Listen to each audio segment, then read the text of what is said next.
हनुमान जी अपनी आंखें खोलते हैं। रुक जाओ, क्या कर रहे हो तुम? कौन है जो इस मर्यादा का उल्लंघन कर रहा है? मैं पांडु पुत्र अर्जुन हूं और तुम एक वृद्ध वानर होकर मुझसे प्रश्न पूछ रहे हो। मैं यहां पुष्प लेने आया हूं। अर्जुन हो या कोई और, ये श्री राम का बगीचा है।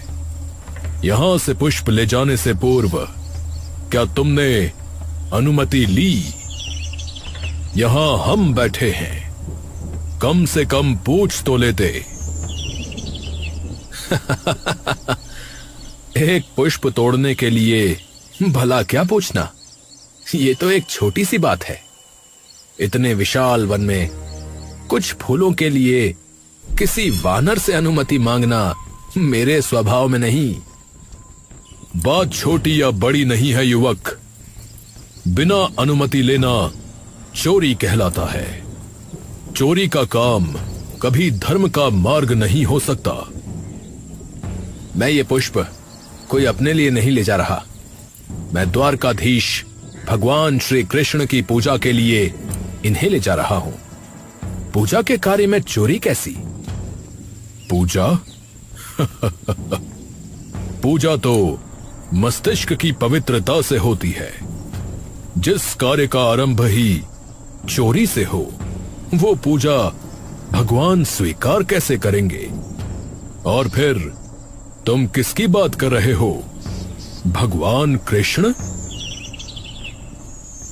हां, साक्षात नारायण के अवतार भगवान श्री कृष्ण।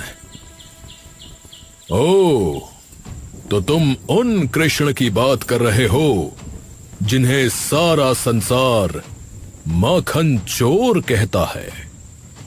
अब समझ में आया, जिसके भगवान स्वयं चोर हों, उनका भक्त भी तो वैसा ही होगा। यदि उनके भगवान ही चोर हैं, तो उनकी पूजा के लिए चोरी के फूल ही सही रहेंगे।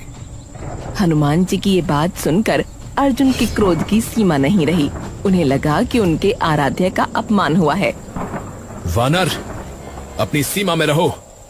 तुम मेरे प्रभु का अपमान कर रहे हो। तुम कदाचित जानते नहीं कि श्री कृष्ण कौन है। और हां, मुझे तुम्हारी उन त्रेता युगीन गाथाओं के विषय में भी पता है। कौन से किस्से पार्थ? वही जब तुम्हारे राम ने समुद्र पार करने के लिए